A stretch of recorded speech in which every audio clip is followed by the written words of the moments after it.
Welcome to Cybel Health, where we explore different aspects of health and well being for professional working mothers.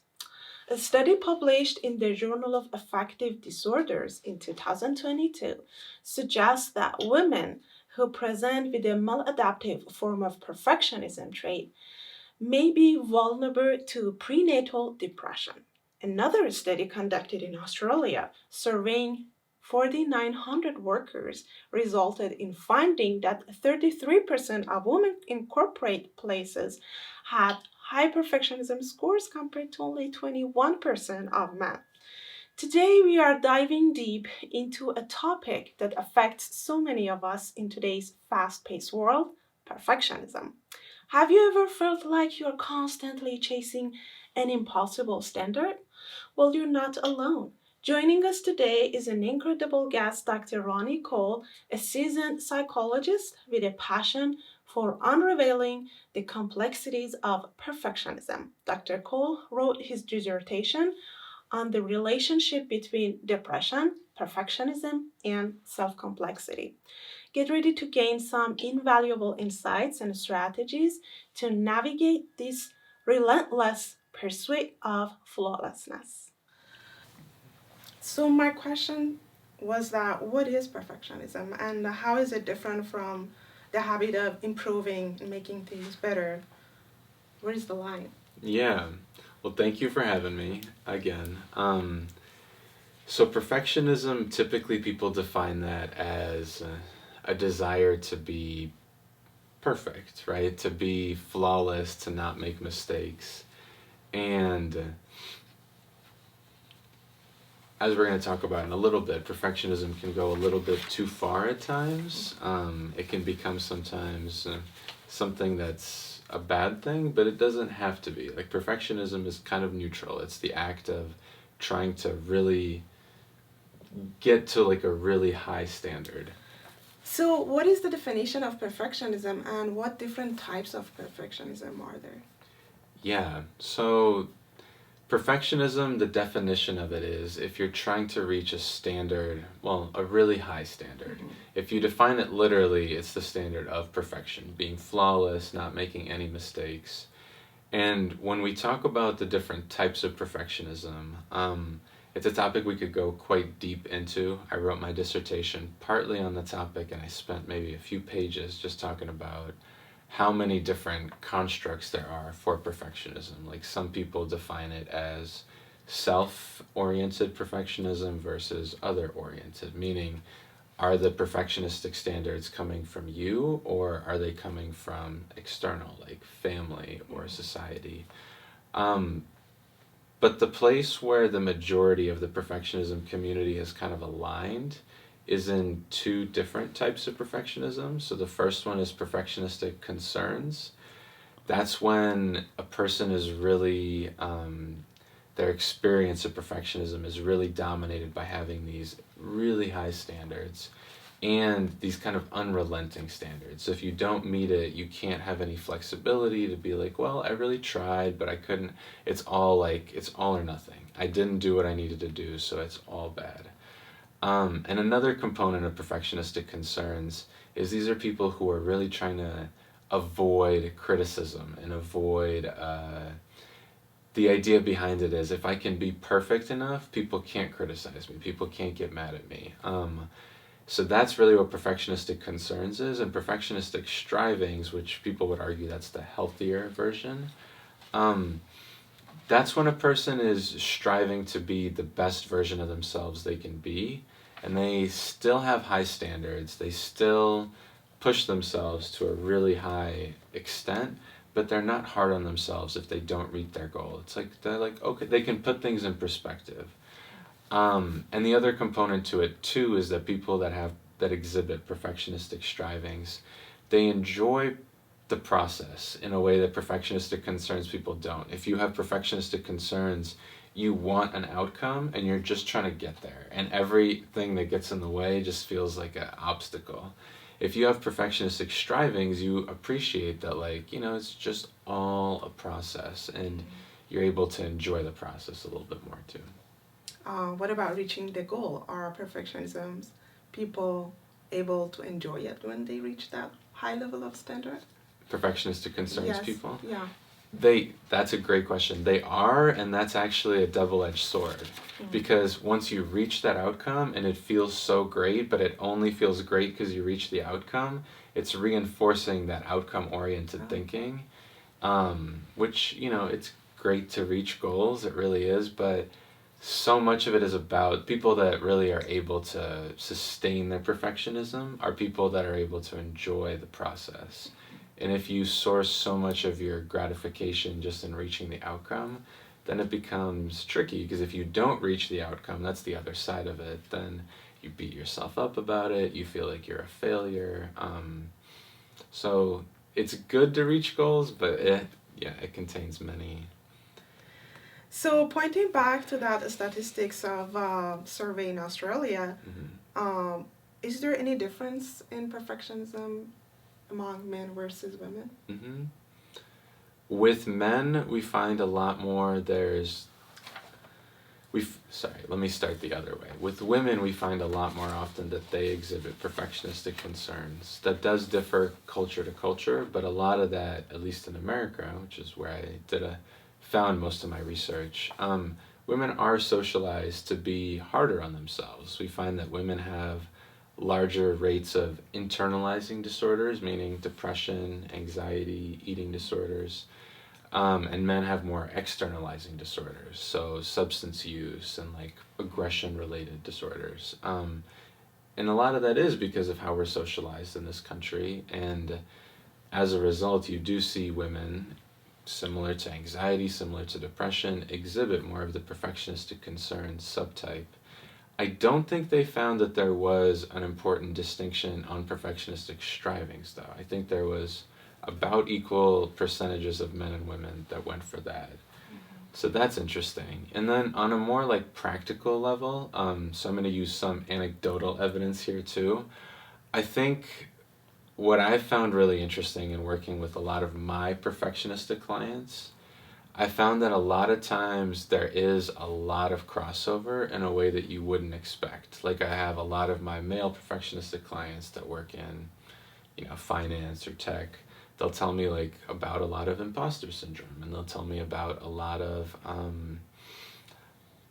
times where they feel like they're not meeting certain standards, and like it causes a lot of shame in them. And if you're able to get there, these are a lot of topics that are pretty universal, but these are topics that often, like the women that I work with, like they're front and center, right? But like with the men, it takes a little longer to get there, but I would argue they are universal themes that both experience.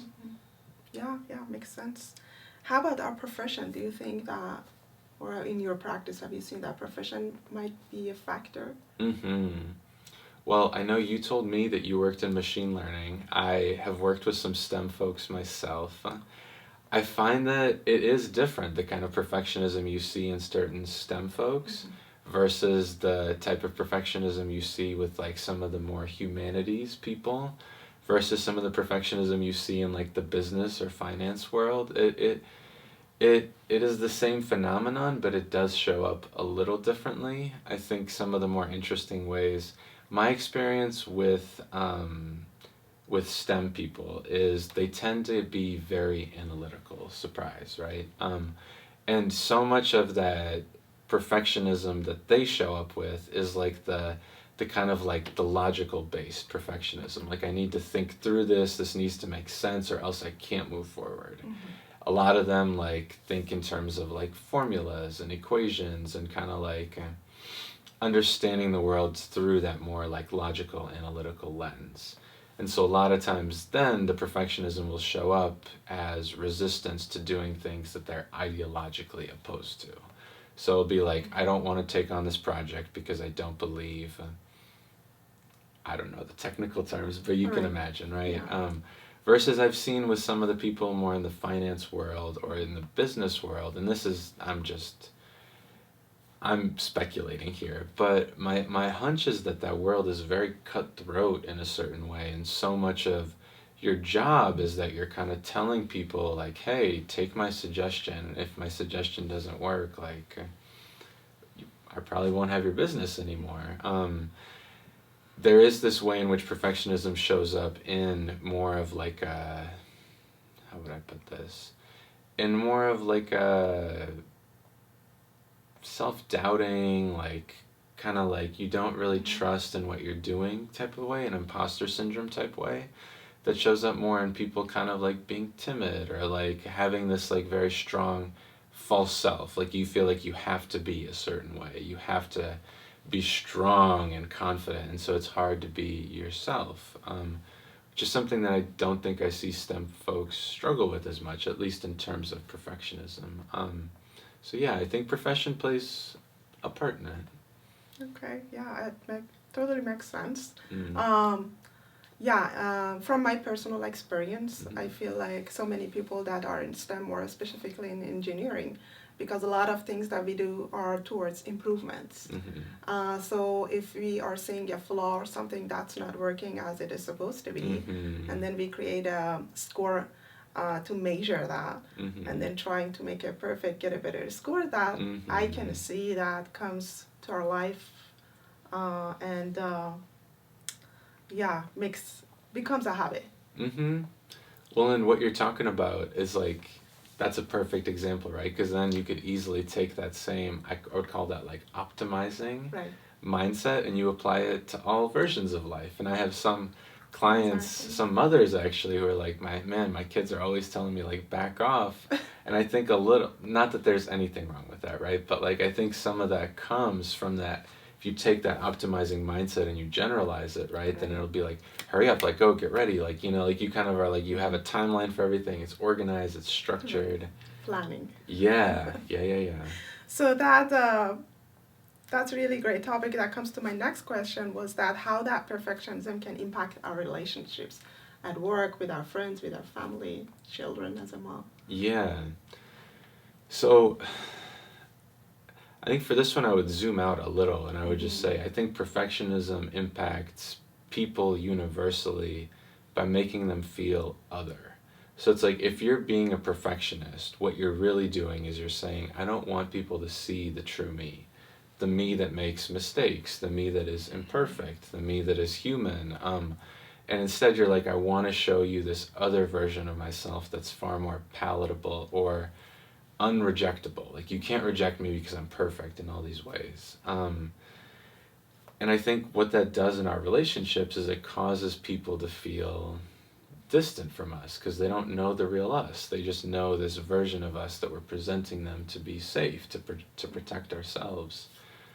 And so I think then to the question, like, how does it impact relationships as parents or, you know, I think it's similar in that, like, I think everyone, no matter what their role is, they take that perfectionism and it shows up in whatever role you're in. If you're a manager, it shows up a certain way. If you're, a mom, it shows up a certain way. If you're just an employee, it shows up a certain way. And I think the big way in which it shows up in our, like, personal relationships is there's this way in which we can't always see the other person's perspective because we're so wrapped up in things should be a certain way. It's like, well, but I imagine that if we just did this thing this way, it would be better.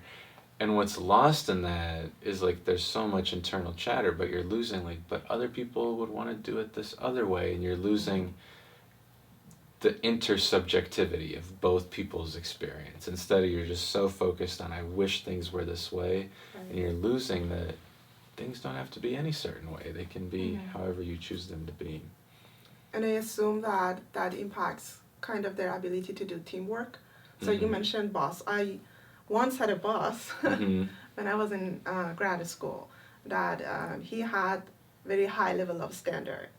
And as a result of that, we couldn't feel like we can collaboratively work together. He had always his high standard that nobody could ever reach it. At work also, I've had experience working with people on the team who ended up working on their bubble, on a single project and never was able to collaborate with other people. And I feel like the root cause of it was their perfectionism because they couldn't see that. Be flexible. Yeah. And it's like you really notice it when you're on a team with Right. someone, because when you're really in the trenches with them, when you're really Mhm. collaborating on projects, there's certain inflexibility that you're like, if you could just be a tiny bit more flexible here, it Yeah. would mean the world. Yeah. But you're right, it does show up in that specific way, but then on a larger scale, it's just a person that's kind of tough to work with. Hmm. So, is there any specific signs that we can, um, you know, triggers that, oh, that might be a sign of perfectionism on ourselves Mm-hmm. or on a loved one or a friend or someone who we really want to help? Is there any sign that we should look for? Mm-hmm. I think within ourselves, a lot of signs of perfectionism can be all or nothing thinking. Mm-hmm. So if you notice yourself feeling like, well, I worked out today, but I didn't do 30 minutes on the treadmill, I only did 20, that might be a sign of perfectionism. When you're just not able to give yourself credit, but everything comes with a but. It's like, Mm-hmm. well, I did this, but, and I did that, but. That's often a sign. I think another common sign of perfectionism is when people in your life, you often see them as like obstacles, or you see them as like getting in your way, kind of like how I Mm-hmm. imagine some of those coworkers you referenced would probably see other people. I think that can often be a sign. It's like, well, wait, why does it need to be my restaurant tonight? Or, like, why can't we like watch their movie tonight?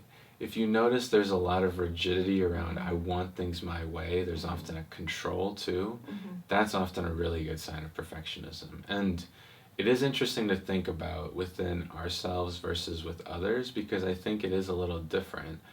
I think with other people, often the signs of perfectionism can be if you notice them being a little bit distant, or if you notice them being a little bit like rigid or oppositional in a certain, like I said, if they're being the one that needs to have their specific Mm-hmm. restaurant or Mm-hmm. their movie.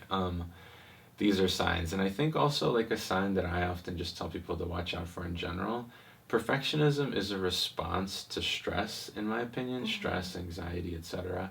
So if you have a lot of stress and a lot of anxiety, that alone could just be a sign of like, well, maybe being a little perfectionistic, just to like watch out for. Mm-hmm. That's great.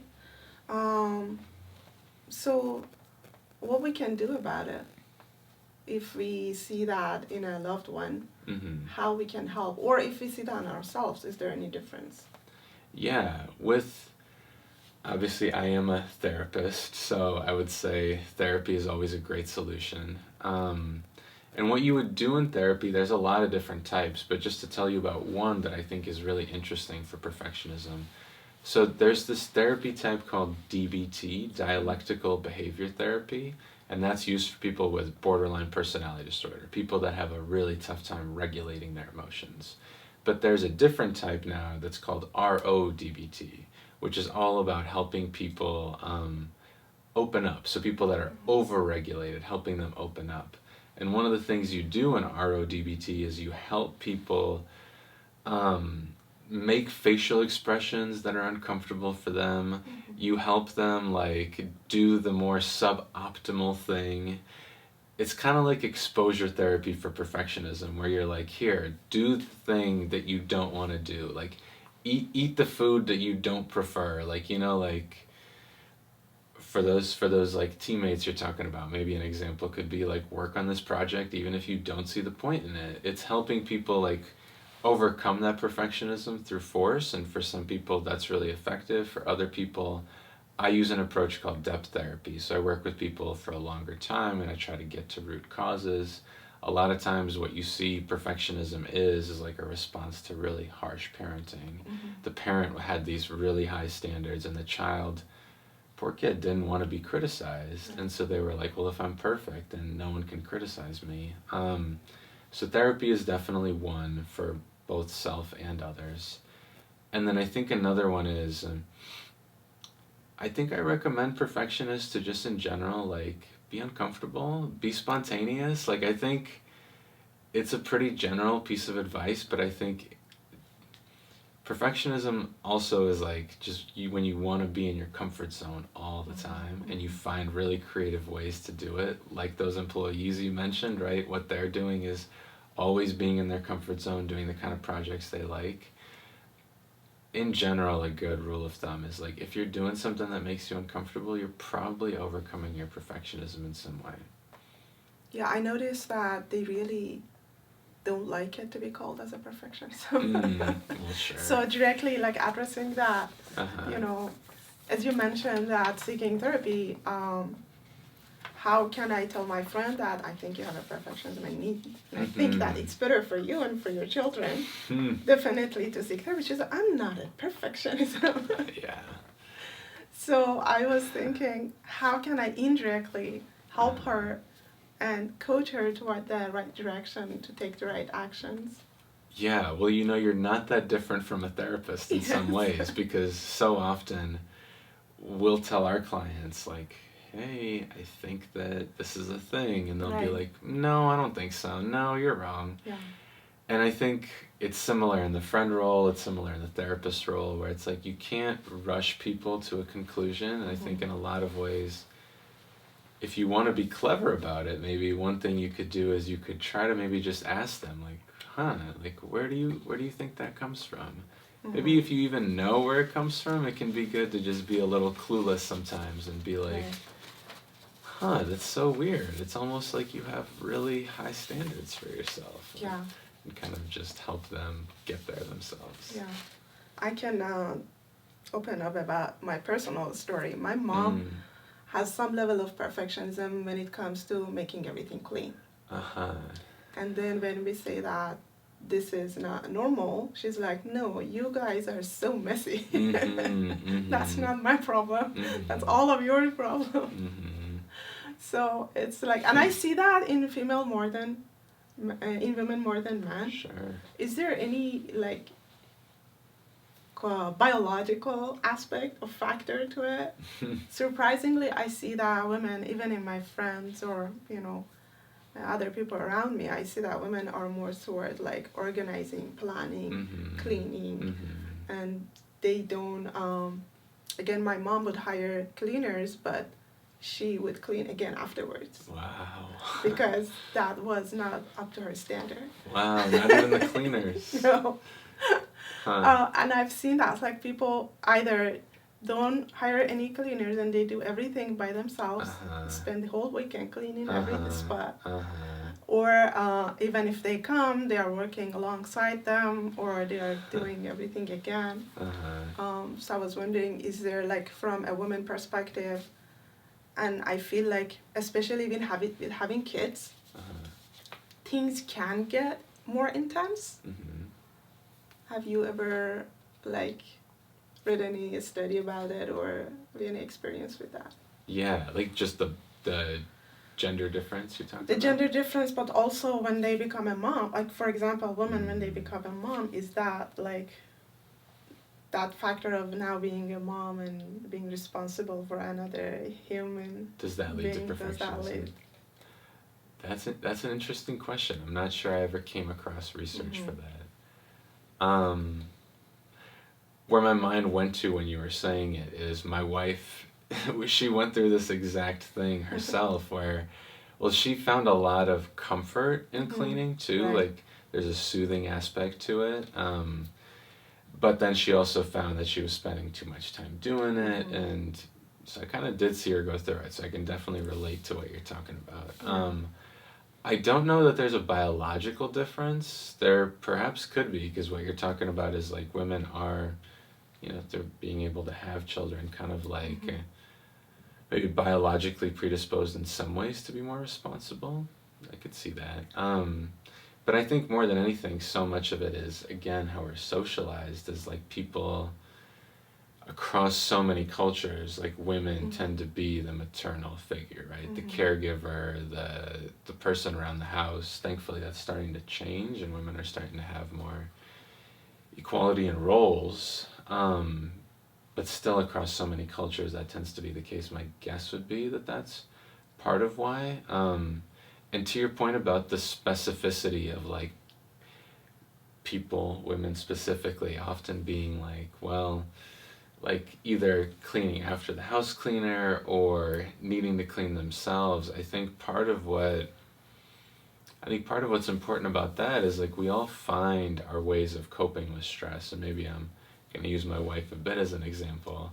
She's told me before that like if she feels stressed or if she feels overwhelmed and she wants to be productive still, because I think that's a big piece of what drives it.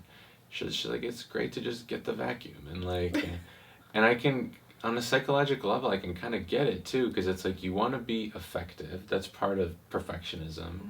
And part of cleaning too, right? It just feels good. Like you maybe seen some of these videos on social media where they go into a stranger's house and it's so dirty, and then this person goes and they clean it up and it looks like brand new, and it's like it's like you kind of like there's something Like really it? enjoyable about Yes. that. You feel like you've achieved something. So anyway, I'm rambling at this point. So it's a coping mechanism at some level. Yeah, Again, perfectionism. towards the stress and anxiety. Absolutely, yeah.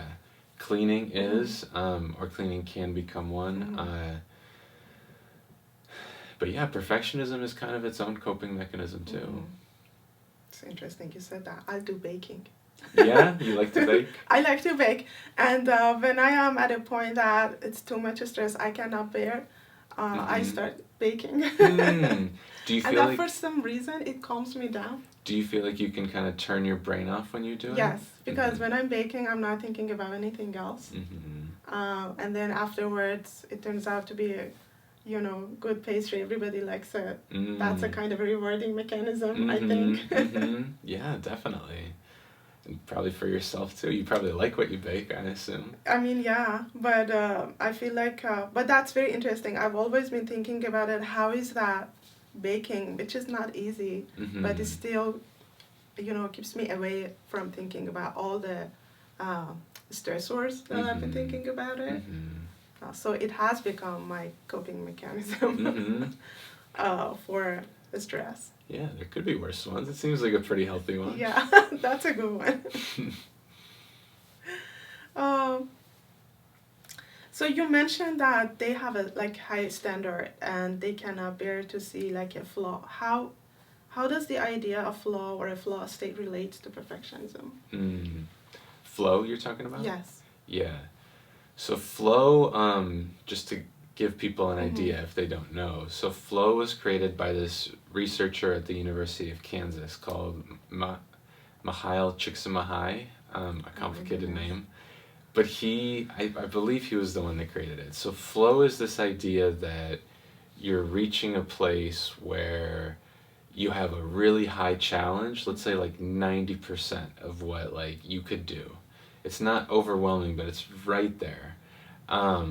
And you're able to get yourself to a place where you're able to engage with it on that level. Like you really have to apply yourself. That's what we call a flow state. Maybe what baking is like for you. You just lose track of time, and you're like, you go from task to task to task. It's very goal-oriented. And for a lot of people like that aren't, some people in psych are like, maybe we shouldn't be seeking happiness all the time. Happiness is just an emotion, right? Like, you can't always feel happy. Maybe instead we should be seeking flow. So that's like one interesting application of flow. But the idea behind it is just that like, one of the things that Csikszentmihalyi did was he interviewed auto workers in Detroit. And he would talk to the ones that reported the most job satisfaction. And those people would tell him stories, because a lot of his research was anecdotal. They would tell him, or qualitative I should say, they would tell him stories about how what they enjoyed the most at their job was they would be like, I just did X mechanical function 125 times without making a mistake. And I'm going to do it today 150 times. And he said the people that enjoyed it could actually set those kind of goals for themselves and pursue them in earnest, because it sounds kind of boring, right? But if you really set that intention of like, you know what, I want to challenge myself and I want to get to this kind of level where it really feels like I'm learning something new, I'm having to push myself, that's the idea of a flow state. And how it relates to perfectionism is we want people to have flow states more often. Perfectionism often can be a blocker for flow states. If you think about perfectionistic concerns, it's almost impossible to get to a flow state because one, you're gonna bite off more than you can chew. You're not gonna do 90%. You're gonna do 150%. And part of the problem with that is it's hard to feel good about what you're doing when you're constantly overwhelmed. It's not an enjoyable, it's not reinforcing. So, in some ways, perfectionism is a blocker for flow. And in other ways, if we think about perfectionistic strivings, that is, in definition, how you get to a flow state, is you have really high standards for yourself. You don't beat yourself up if you don't meet them. Instead, you reinforce, like, here's what I learned, here's what I got out of this. And on top of that, you're always striving to kind of keep yourself at that 90% or whatever, if it's 85% or some people are 95, whatever it might be, but you're striving to keep reaching that new level, which, yeah, that's kind of how you get to flow.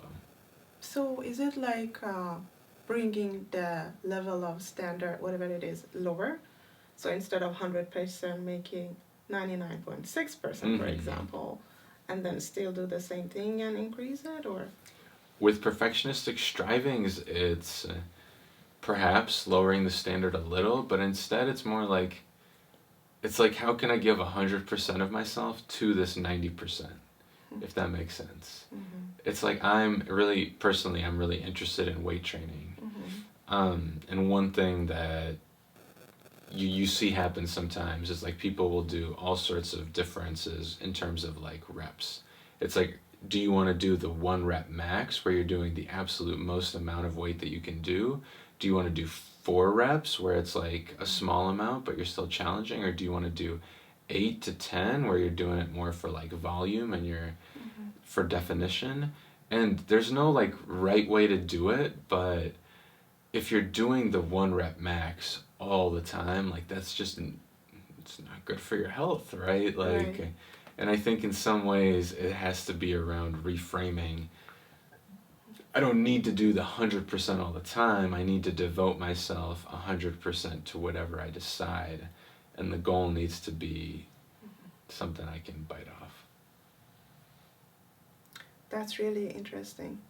So I'm assuming that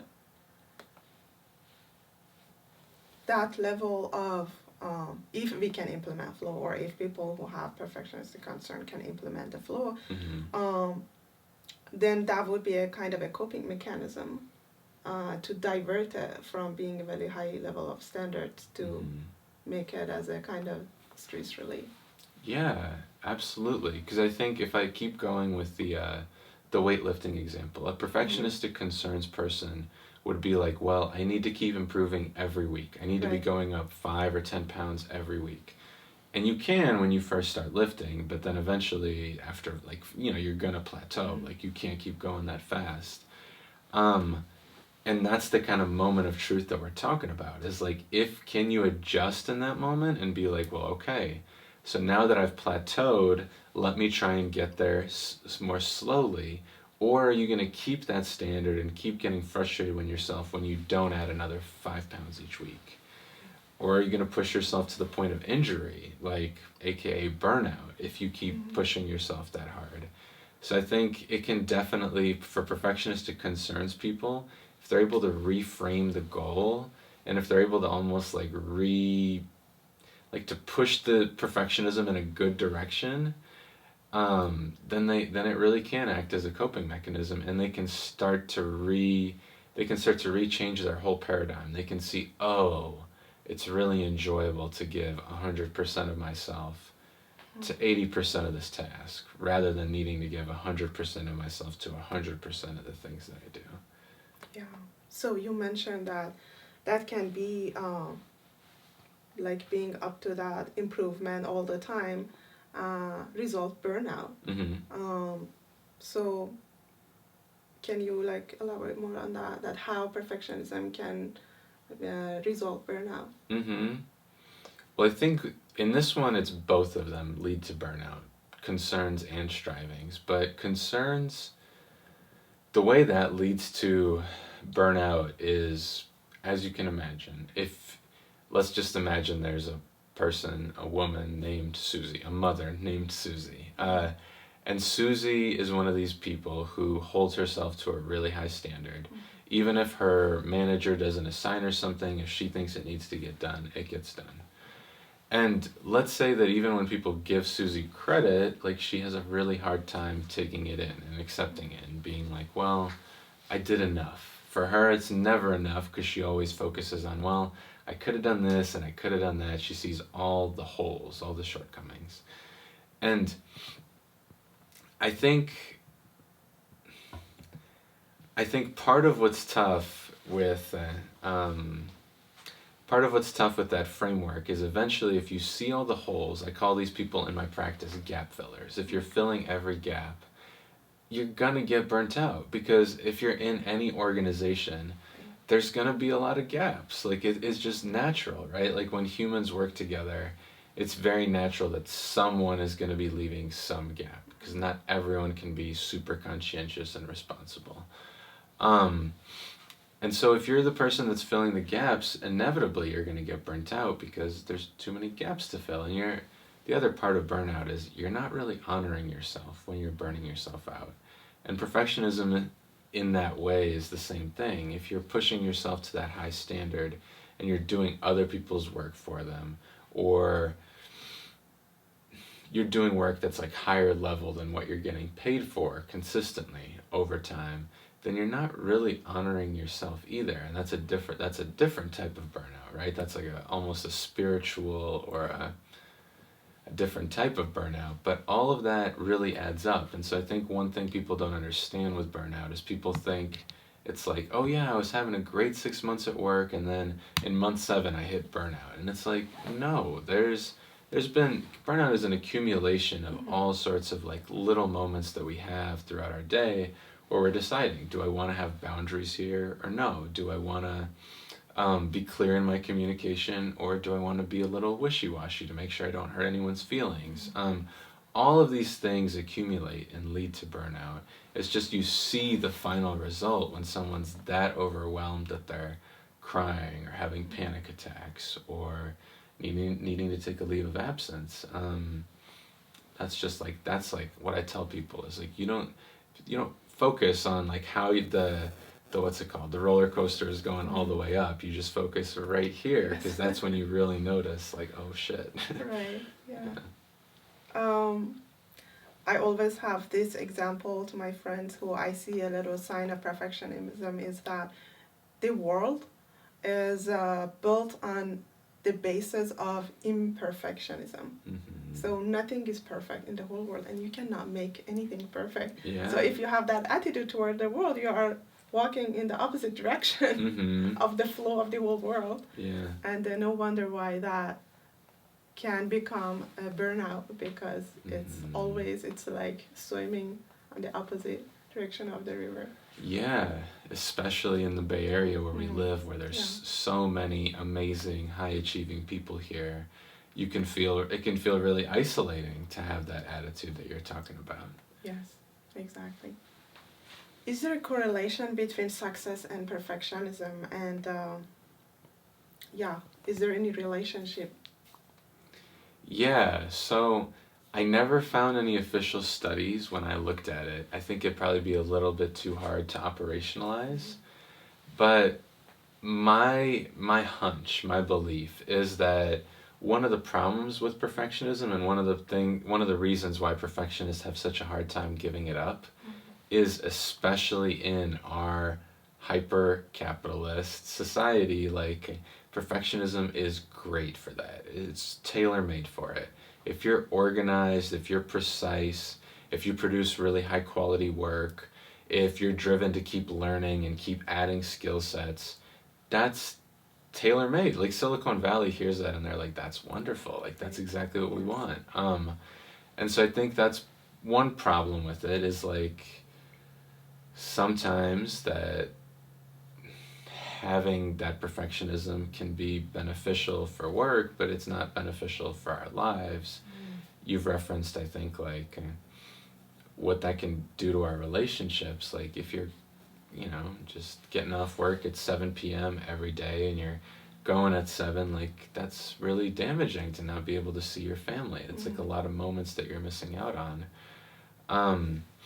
So it's tricky in that way, and I think also the perfectionistic concerns not as much, but my personal belief, the perfectionistic strivings attitude, I would argue that's tailor-made for success across all cultures and across all contexts, because if you break it down, perfectionistic strivings is goal setting, and then realistic goal setting, but striving to always be better. So setting goals that are always a little bit aspirational, being able to realistically assess where you're at, being able to say, this is where I'm good, these are my growth edges.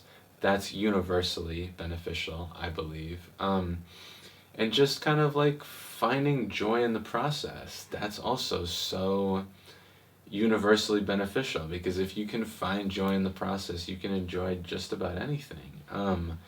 And so I think not only are they correlated to success, but they're correlated to well-being and all of that.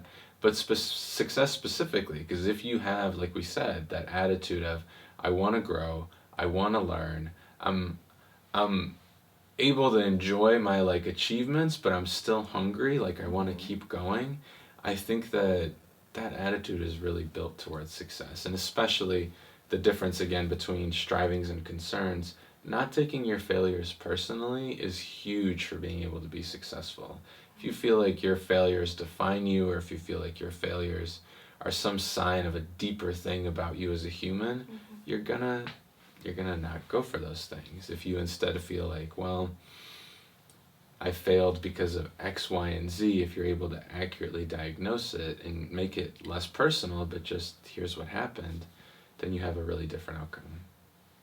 So to wrap it, my take on was that it's okay to have goals, and it's okay unveiling to be successful. It's just, are you enjoying that, and are you keeping the balance, and having the boundaries for where is it enough, and okay, great. So you also mentioned across different countries and cultures. I assume that, is it like success has different definitions in different cultures?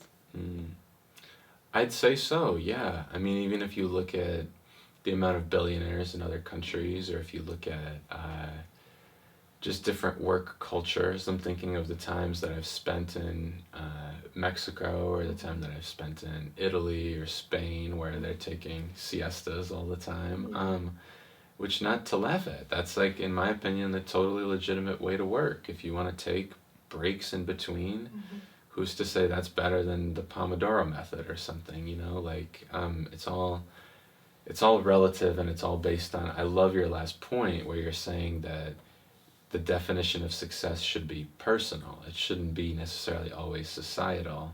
Because if you're taking this personal definition of success, then it can totally be like, I want to work a job that sustains me, and my big priority is I want to be able to be there for my kids and my spouse, like for all the big things, or I want to be able to be there with my parents, like as they age, you know, whatever it might be. I think that is where people find a lot more success, is if they define it on a more personal basis, rather than they allow it to be defined to them by society. And it definitely does differ a lot across different cultures and across different. I'm remembering, like, my wife and I went to Thailand for our honeymoon, and that was a really cool experience in seeing like how they defined success quite differently than our culture. And some of the locals that I spoke to, I remember one of the things that really stood out to me was where they would talk about how it was a very family-oriented culture, and for them, they cared less about if they were having like a good month financially, and they cared more about like the health of their family members, which I think is like pretty something you see quite a bit across a lot of like across a lot of cultures, but especially across like more collectivistic, I think, Asian cultures or Eastern cultures. So speaking of different areas, Mm-hmm. I noticed that Bay Area, I came to Bay Area about 10 years ago almost, from Midwest, where I did my study. and there's a huge difference. Where in the Midwest? Missouri. I went Okay. to school there. Been there In for 5 KC? years. Mizzou. Oh, you went Yeah. to Mizzou in Yes. Columbia. Yeah. Okay. Yeah, yeah. And life was very peaceful and relaxed. Mm-hmm. And then here in Bay Area, the fast pace, never enough. Any goal you reach, there is something above it. Yeah. Do you see that in your practice? Absolutely. Yeah, I have so many people who are inspirational, who I see them and I think like you're incredible, like you've done such amazing things already, and then they'll tell me like, what do you mean? I haven't achieved anything. So absolutely, I think that is part of the culture out here. Is people really value grinding, people really value achievement. And there's a lot of immigrants here too, and I think you can't underestimate like how much immigrant culture mirrors that too. Like we've always talked about that throughout the history of the United States, like the people that came over from Ellis Island or whatever it might be, like the immigrant work ethic has always been something that's present, and you have so many, people from different cultures here in the Bay Area, but I think that is an underlying ethos that people share. Yeah, and I think one interesting thing about it too is I think a lot of people here, we see it so often, we know of it, we'll frame it often as a uniquely bad thing. But just to give a counterpoint, I think I'm also a Midwesterner like you. I did grad school in Chicago, and then I grew up in Minnesota. Actually, one of my close friends went to Mizzou, and I visited Columbia with him once. I think there is a really big difference in terms of like Midwestern culture, and I think a lot of it I do yearn for when I'm in California, right? Like the amount of the Midwest nice that you probably know too, like the way where you'll stand with someone for 5 minutes as you're making plans for the next time you'll see them because you don't want to say bye. Or one thing we always laugh about is like when we get together with our Minnesota family, there'll always be like that one piece of whatever appetizer, and no one wants to take it. They don't want to be that person. But at the same time, I think like as someone that moved here about 5.5, 6 years ago, I really appreciate being surrounded by all these like really high achieving people too. I think I really appreciate having all these clients in my practice who are so high achieving that it's like we're working on like really high level stuff, and like people that are that high achieving also like have a really good level of insight into their problems, into the way the world works, into their cultural identity, into their gender identity. So just what's it called? Just to support the Bay Area a little bit. I think it is really cool in that sense too, as long as we're able to kind of manage some of the uglier sides of it, like we've been talking about. Yeah. So I was thinking that, when you see something very frequently every day in your aspects of your life, you go to your kids' school, standards have been dramatically higher than maybe 5-10 years ago. The expectation from a second grade, third grader, and you see that in social media, you see that in the companies. So seeing that very regularly on a daily basis, it becomes difficult to still. I can see that from my friends who have this perfectionistic approach, that it becomes difficult to still say that this is not right way, or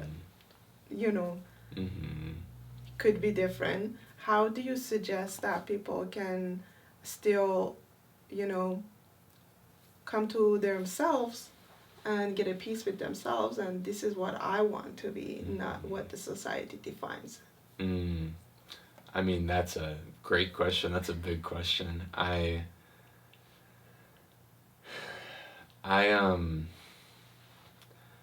think it's hard because it touches on so much of what we're talking about, is like, how do you tell someone be less successful in the way society defines it, but also like this way you'll enjoy yourself more.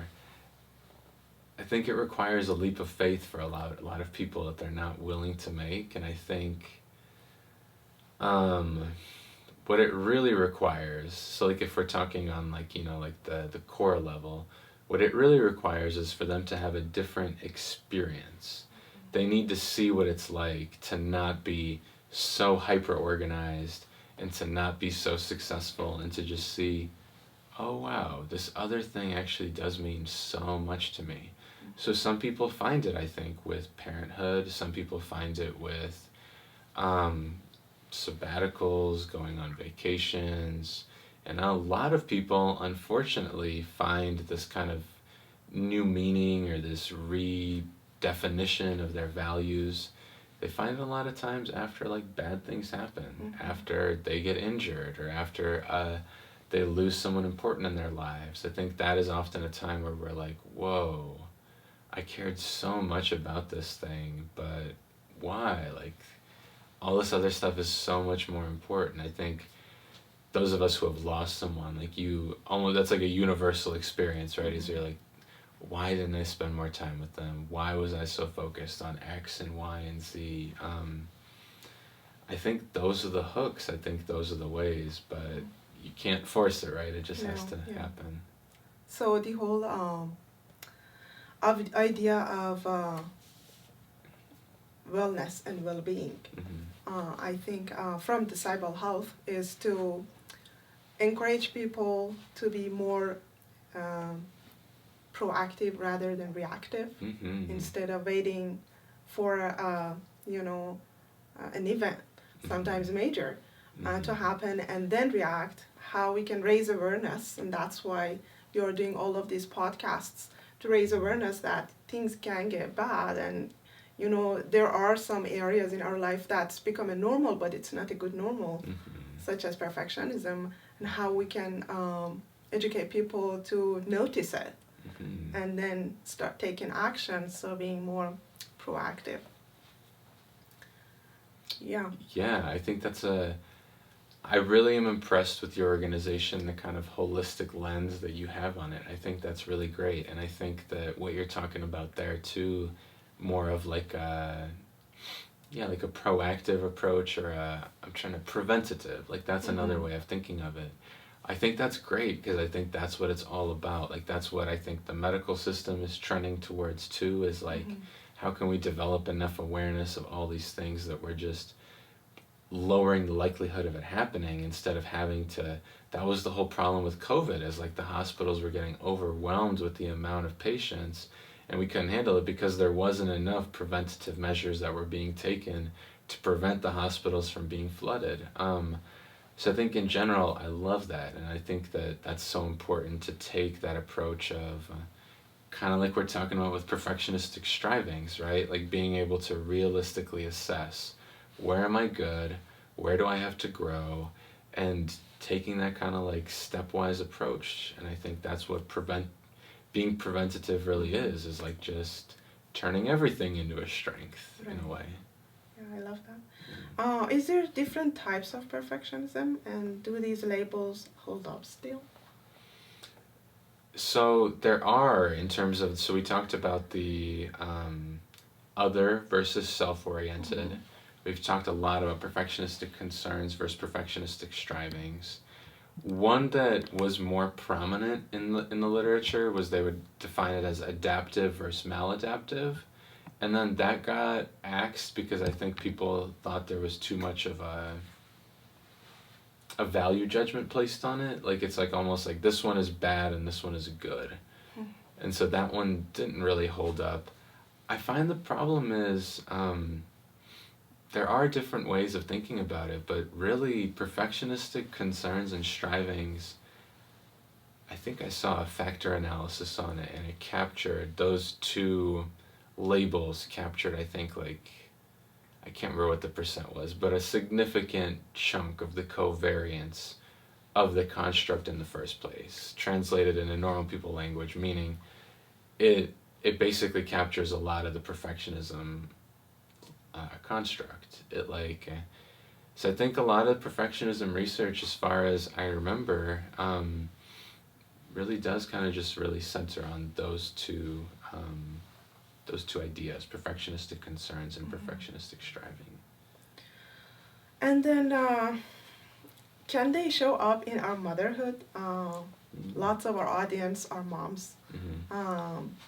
And we are working, and we are still have responsibilities towards our kids and raising a family, and I see that so many stressor factors here at the same time into the in our plate. So I was wondering, what are some ways that perfectionism can show up in motherhood and our parenting? That's a great question, and I'm gonna tread very carefully because I'm not a not a parent, not a mother. But from what I've observed, I feel like I've noticed. So Gen X was called the latchkey generation, right? Because so many of them were allowed to just hang out outside and like be with your friends. And then my generation, millennials, we're thought of as the first generation with more overprotective or more protective parents. And then Gen Z, it goes further and further. I think one part of that is you've seen parents both have a lot more resources, financial resources, educational resources. And I think part of that has led to a really educated populace that's so invested in parenting and so invested in doing the right things for kids. So, like you mentioned, how difficult it is now. Like, I've heard about the UCs, how people will start preparing their kids, like, when they're 12 years old. You have to start getting the extracurriculars, and I think it's all a symptom of the same thing. Is like we're all smart. We all are reading the same things. We all know the same info, and we're all trying to. Everyone wants the best for their children, right? And so, I think a lot of what you see is people adopting these parenting styles nowadays, which are very invested in the kid. You're like you go to every parent teacher conference. You know like all the parents of the kids your child is hanging out with. You just are very involved. And while that's great, I think that also does come with some other consequences. And one thing I worked prior to going into private practice, I worked in college counseling. So I worked with a lot of college students. And one thing I would notice is there's a little bit of a difficulty with resilience, and I think so much of it is because they've had a lot of resources, like they've had the internet their whole life. Like, you can't understate how important that is, right? Like, you and I can probably remember the time where if you're going somewhere, you had to like print off a map and you had to follow these directions, and now you can get anywhere you want to go with the phone. And I think part of the difficulty with that or part of the reason for the lack of resilience is because you have parents that are doing so much for their kids, right? They want their kids to succeed. So they're like, I'll hold your hand, I'll guide you to where you need to go. And I think a lot of parents think they're doing that and it's a benefit to their children. And overall it is, right? Overall it's a change in the positive direction. But individually, you see that there's a lot of these opportunities, these learning opportunities that kids don't get nowadays because parents want to like make it easy for them. They don't want to, what it really is parents don't want to see their kids suffer and they don't want to see their kids struggle because it's painful. It hurts to see that. But it's also necessary, right? It's like when you're learning to walk. It's not a fun process. You fall, you stumble, but you learn to do it. Same thing with riding a bike, same thing with anything. And I'd say that's the big one that I see overall is parents that feel so much, and perfectionism makes it 10 times worse, right? Because you feel like you're not measuring up to certain standards and you're comparing yourself to other parents, and you're on social media and you're like, oh my god, they have that stroller and like they're preparing food like 3 times a day for their kid, and it's so easy to just feel inadequate, and then that only feeds like, well, I need to do more and I need to do more and I need to do more, and it feeds the same like ultimate outcome on the kid that we're talking about of like this parent that doesn't give them the opportunity to learn for themselves, to make mistakes. And unfortunately, to that last point about colleges being so much more difficult to get into too, society is reinforcing it. So in a way, it's like you can't even blame parents because they want these outcomes for their kids. And anyway, it's a larger symptom of the whole thing we're talking about today. Yeah, definitely. All of that, I clearly see that uh, in in the circle of my friends, in the society, in the Bay Area, in the schools. I Mm-hmm. feel like um, last summer I saw an advertisement of machine learning boot camp for second grades. I was like, Wow. oh, so what? Yeah, let them play with their Legos. Yes. And then I once came across a beautiful quote that said, "You don't learn from success, you learn from failure." Mm-hmm. And then if we don't let our kids to fail, then they are not learning. We think Right. that we are teaching them. Learning through teaching is very different than learning from experience. Absolutely, yeah. I know as an immigrant myself, like so much of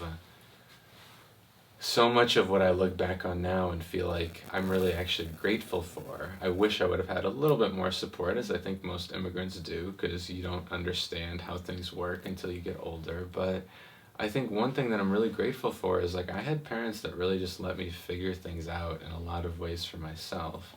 And I think maybe one like kind of little but maybe even silly example of it is like I remember as a kid how often I would be on the train like by myself at like 10, 11, 12 years old, like figuring out where I need to go. Like it might be a little more dangerous nowadays, I grant that point, but also like it's something you kind of need to know. You need to know Right. how to get around, and Yes. you can't learn it if you've got a parent that's like doing the whole job for you, right?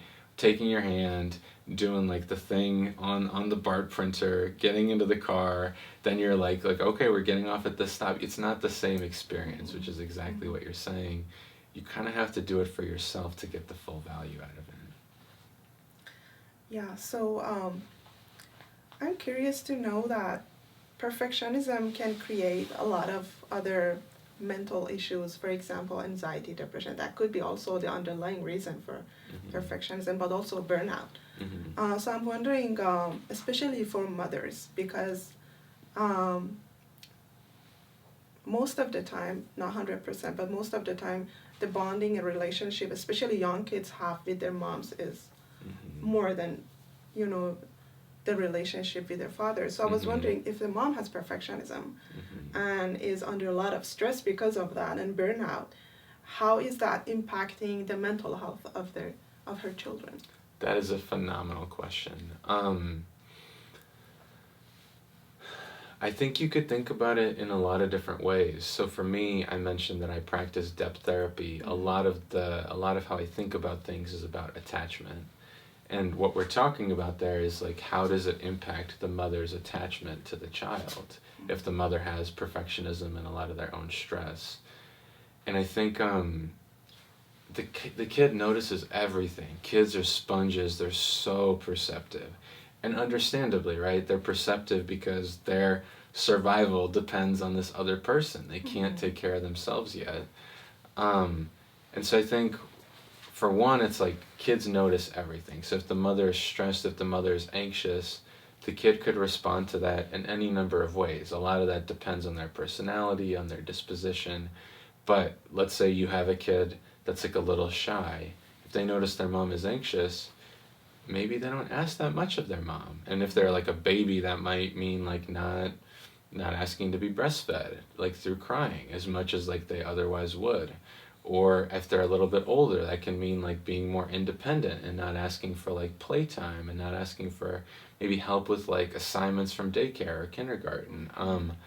So it impacts in all of those ways, and it also impacts like the child looks to the parent as like their mental model for how to do everything. Mm-hmm. So it's like as a kid, you don't know how to do anything. Your parent is the one that does, and you basically model all of your behavior off of them because they're your, you know. That's why it's so big when kids go to middle school and high school and they become sponges there because they're like, oh, there's all these other ways of doing things. And so, if you as a parent are modeling for them this perfectionistic kind of way of doing things, then in a lot of ways you're setting your kids up to probably do a lot of those same things too. So, I think one thing I encounter with a lot of my perfectionistic clients that are parents, they'll be like, "Well, I tell my kid like like don't do this, but like instead like do it that way. I like daddy only does it this way because of that, or mommy only does it this way Mm-hmm. because of this." And I think that do as I say, not as I do approach is, it sounds great in theory, but it doesn't work because kids are really anchored around equity and equality and fairness.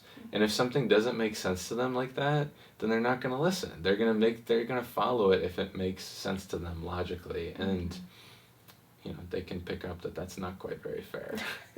No. So are you suggesting that they will get the same approach of being perfect in everything? And if we see that in a child, I guess my question is that if a child has a perfectionism, is it only because of his or her parents? Um, so I think parenthood influences, but I don't think it's the only influence. Definitely not. And if you're a perfectionistic parent, your kid could become perfectionistic, like they could learn from you, or they could do the opposite. They could be like, "Oh my God, my parent is so overbearing. Like I'm gonna be super go with the flow. I'm gonna be super chill." Like you could definitely see the opposite in reaction to. So yeah, I think it really depends on the kid, their temperament. But if a kid is perfectionistic, I don't think it's always because of the parent. I think a lot of times, like if you, for example, I know some of the schools, especially in like the Bay Area, are so prestigious, and a lot of the kids are influenced by the other kids who are also like trying to get into like Ivy League schools, trying to get into the UCs, and there can be a perfectionism that develops as a result of school because it's like you see all your friends thinking that it's cool to study and get good grades, so you're like it's cool to study and get good grades. Right. But the parents are, I think, a really big influence because the kid in their most vulnerable formative years is learning directly from you from them, and so it's really tough for certain things to not stick. Yes. Negate that. Yeah, exactly. Don't copy me. Exactly, yeah, don't look. Yes. Um, is there even any benefit to perfectionism? I think there is. Like, I'm a perfectionist myself. I consider myself one.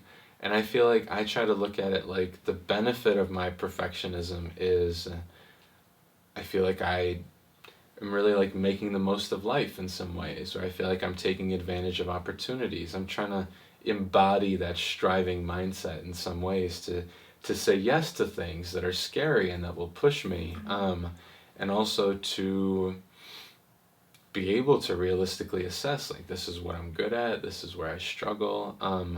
I think there's a lot of benefit to it, but I think it's something that needs to be harnessed for good rather than being harnessed for burnout or being harnessed for um, all these different ends that it can lead to. If you're able to be really mindful about how you're using your perfectionism, I think it can be great. I know some people where I hear how they struggle so much in certain places, and I'm like, if you just changed your perfectionism a little, like you could really use this for good. But it's like such a force for it doesn't honor you in the way that it exists now. So maybe it's the way that we look at things, like if we put a different perspective Mm-hmm. to our perfectionism, which I think that we all have at some level. Mm-hmm. It's just that within this spectrum where we are and how tense it can get. Yeah. Great, awesome. I really enjoyed talking to you about this very important topic, which I think, especially in the Bay Area, is a lot. And people, I'm sure that at some level, all of us have had to deal with it. Mm-hmm. I really appreciate it. Thank you for coming. Do you have any final words? Yeah, thank you for having me. It was really enjoyable to talk about. Yeah, thanks again. Thank you for listening, and I hope you enjoyed this topic. Until next time, take care of yourself.